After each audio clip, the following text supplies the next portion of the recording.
Hi, this is Ridea Keeping It Real, and we are reading through the Bible using the Good News Bible. We're on the Apocrypha. We're on Esther from the Apocrypha, and I have a cold, so I may sound a little different today, and I don't feel well. And I thought, doesn't matter, you have to do this. And then I also thought maybe part of this YouTube channel is to help people realize it's not easy. It is not easy to do this, to read through the Bible. And I keep saying, when people say to me, oh, I've read the Bible front and back and a couple of times, and if that's all they say, I don't believe it. No way, no how. It's not easy. It's not easy. So here we are.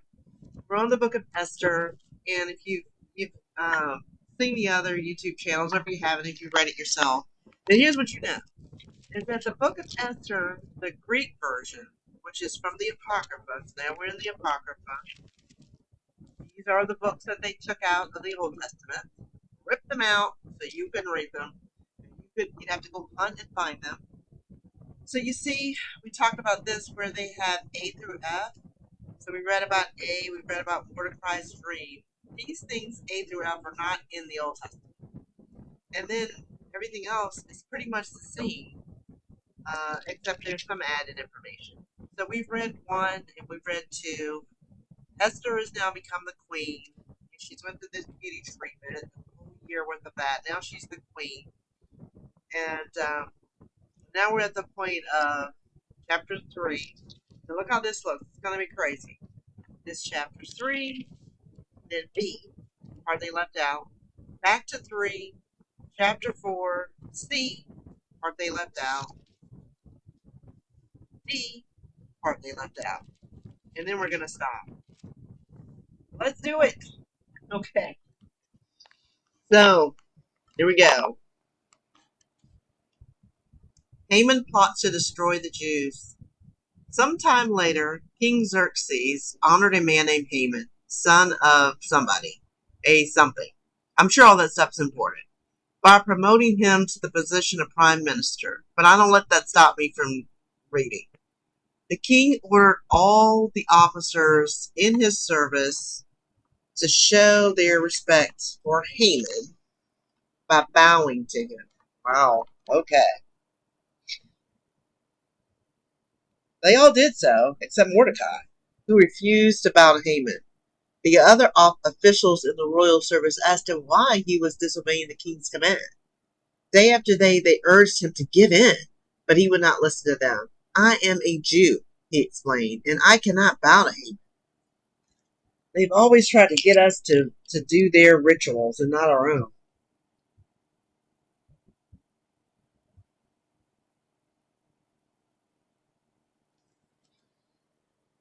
So they told Haman how Mordecai was defying the king's orders. Haman was furious when he realized that Mordecai was not going to bow to him. And so he made plans to kill every Jew in the whole Persian Empire. In the 12th year of King Xerxes' reign, Haman ordered the lots to be cast to find out the right day and month to destroy the Jews, all in a single day. The 14th day of the month of Adar was the date chosen. It's interesting. So he ordered the lots to be cast. So it's kind of like magic to find out the right day in the month where it could be carried out successfully. Interesting. So the 14th day of the month of Adar was the date chosen. So Haman told the king, there's a certain race of people scattered amongst the nations all over your empire. They observe customs that are not like those of other people. See? So like we are starting to observe our different festivals and feast days, like the Day of Atonement just passed. Moreover, they do not obey the laws of the empire, so it is not in your best interest to tolerate them. Just like we're doing now. I mean, God probably spared us all these years not knowing that these were our feasts and festivals. because they would have probably tortured us if we didn't, go out and spend money on Christmas and Easter and all that nonsense. It's interesting. If it pleases your majesty, issue a decree that they are to be put to death. If you do this, I promise to put 375 tons of silver into the royal treasury. The king took his ring, which was used to stamp official proclamations, and gave it to Haman to seal the decree that was to be written against the Jews. The king told him, keep the money, do whatever you want with that race of people. Wow. So on the 13th day of the first month, Haman called the king's secretaries and dedicated a proclamation to be translated into every language in the empire and to be sent to all the rulers and governors.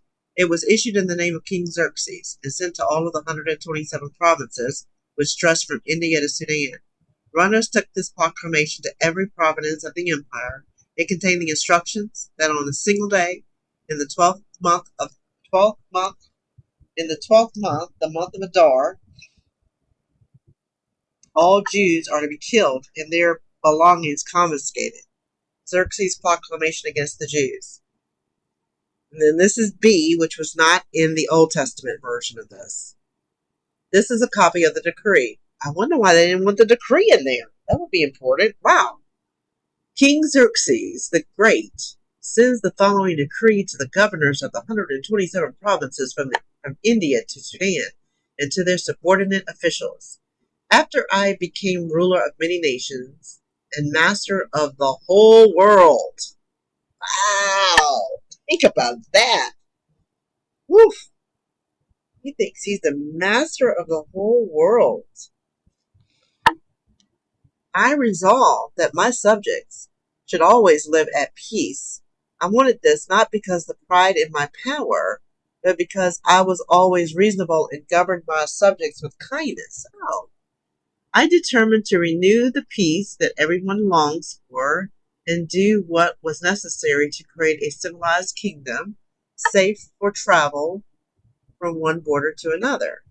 I asked my advisors how to accomplish this goal, and Haman made a suggestion. He is distinguished among us as a man of great wisdom, and at all times he has demonstrated his concern for the welfare of the kingdom. Because of his unfailing loyalty, he has been raised to the second highest position in the empire. Recently, Haman told us about a certain unruly people scattered amongst all the other people of the empire. He explained to us that these people have their own laws and are opposed to every other nation and constantly ignore royal commands. As a result of their attitude, we are not able to establish the kind of unified government which we earnestly intend for the empire. These people are hostile to our government and commit terrible crimes which threaten the security of the empire. They follow strange customs, obey their own laws, and stand alone in their constant opposition to all mankind. In light of these facts, we recommend the slaughter of the people referred to by Haman, our prime minister. All of them, including men and children, must be put to death. No one is to be spared. They are our enemies. We will show them no pity. This order is to be carried out this year on the 14th day of the 12th month, the month of Adar. These people who have caused so much trouble for so long will all die violent death in a single day. From then on, our government will be secure and stable. Interesting. The rest of chapter 3.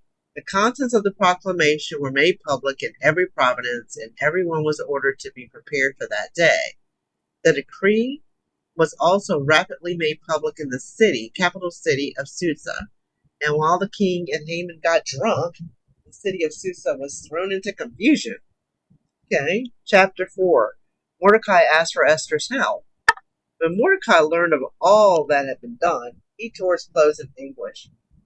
Then he dressed in sackcloth, covered his head with ashes, and ran through the city crying loudly, "An innocent nation is being destroyed."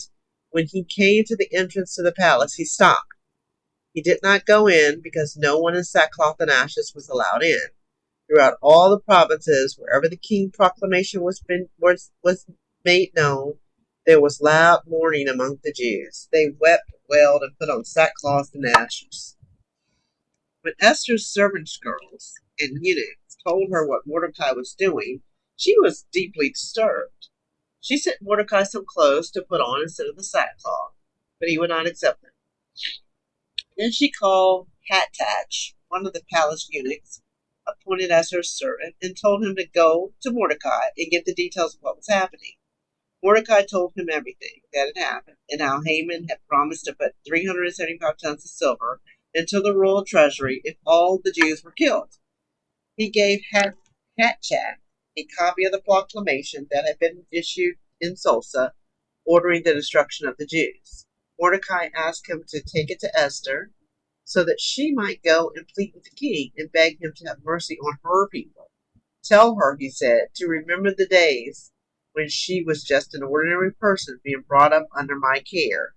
Now, since Haman, the king's prime minister, has spoken against us and demanded our death, she must pray to the Lord and then speak to the king about us. She must save us from death. So Hattach did this, and Esther gave him this message to take back to Mordecai. If anyone, man or woman, goes to the inner courtyard and sees the king without being summoned, that person will be sentenced to death. Everyone in the empire knows this. Only if the king holds out his gold scepter to him can his life be spared. But it has been a month now since the king has sent for me. Oh, wow. When Mordecai received Esther's message, he sent her this morning. Esther, don't imagine that you are safe, that any of the other Jews in the empire. If you keep quiet at this time like this, help will come to the Jews in some other way, and they will be saved. But you will die, and your families and your father's family will come to an end. Yet who knows? Maybe it was for this time that this time like this that you were made queen.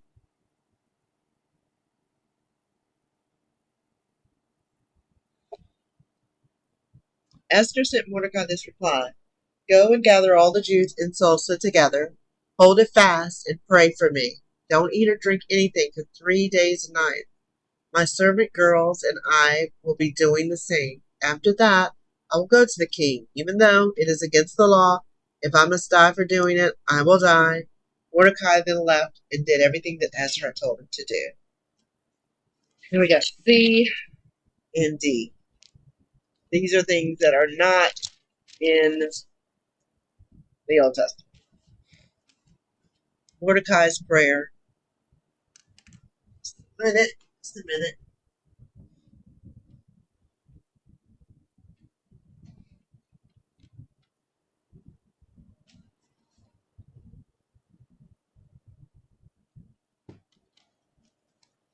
Mordecai's prayer. Mordecai prayed to the Lord, to the Most High, calling to mind what the Most High had done in the past. O Most High, you are the Lord and King of all creation, and everything obeys your commands. If you wish to save Israel, no one can stop you. You made heaven and earth and all the wonderful things on earth. You are the Most High of all, and there is no one who can stand against you. You know all things. You know, Most High, that when I refused to bow to that arrogant Haman, it was not because I was arrogant or trying to impress people. I simply did not want to honor any man more than I honor you. I refused to bow to anyone but you, my Most High. And this is not because of pride. If it would help to save Israel, I would be willing even to kiss the soles of his feet. And now, Most High and King, God of Abraham, spare your people. Save us from our enemies. They are determined to destroy us. They are looking for a chance. Long ago, you chose us to be your people and rescue us from the land of Egypt. Do not abandon us now. We are your chosen people, so listen to my prayer and be gracious to us. Turn our misfortune into joy, so that we may live to sing your praises.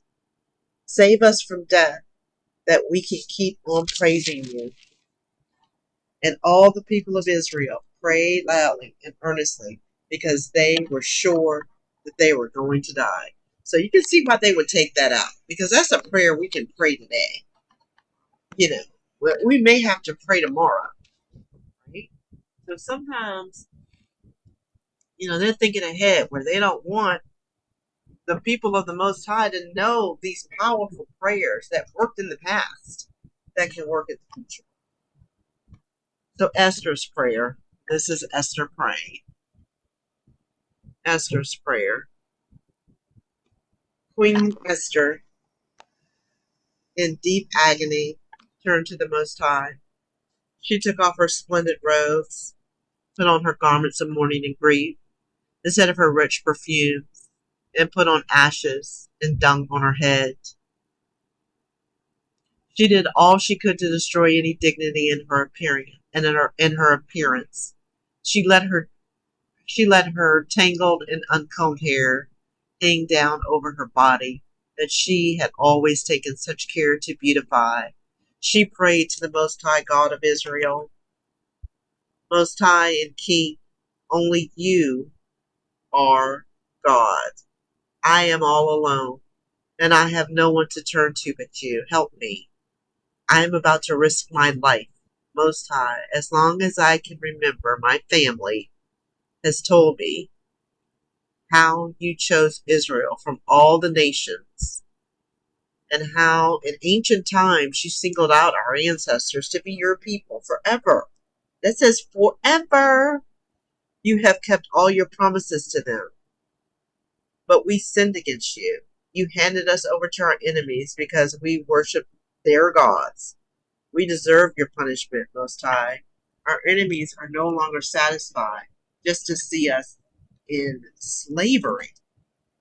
They have made a solemn promise to their idols, not only to destroy the people who praise you, but to do away with your law and to remove forever the glory of your house and altar. They want the whole world to praise worthless idols and stand in awe of mortal kings forever. Most High, these gods are nothing. Do not surrender your power to them or give our enemy the chance to laugh at our downfall. Instead, turn their evil plans against them and make an example of that man who first planned our destruction. Remember us, Most High. Come to us in this time of trouble. Give me courage, King of all gods and ruler of all earthly power.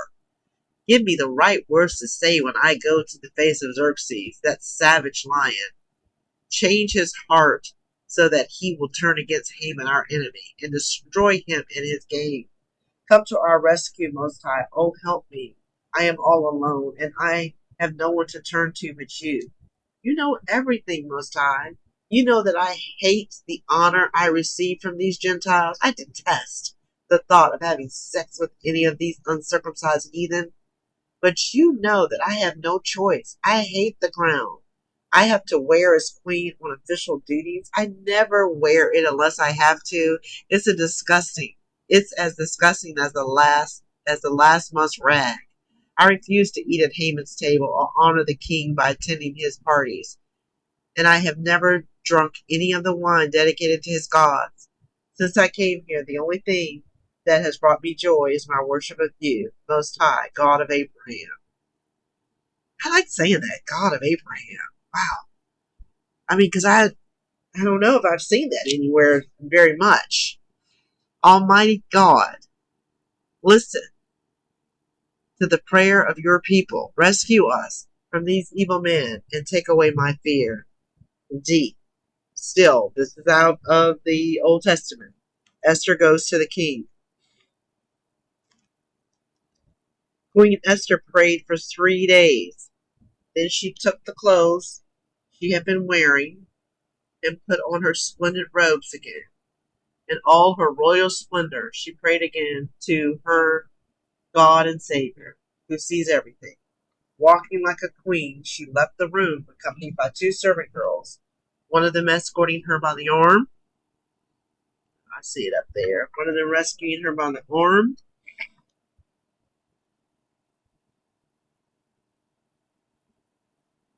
and the other holding up the train of her robe. Queen Esther's face was radiantly beautiful. She looked as cheerful as she was lovely, but in her heart she was terror-stricken. She passed through all the doors and entered the throne room, where she stood before the king. He was seated on his royal throne, dressed in his glorious robes, which were covered with gold and precious jewels. It was an awe-inspiring sight. His face glowed with splendor, but when he saw Esther, he stared at her with fierce anger. She grew weak and turned pale. She almost fainted and had to lean her head on her attendant's shoulder. But God changed the king's anger into tender concern. He quickly rose from his throne and took her into his arms until she was able to stand. He calmed her with comforting words. "What is it, Esther?" he said to her. "I'm your husband. There's no need to be afraid. Our law applies only to ordinary people. You will not die. Come here to me." He lifted his gold scepter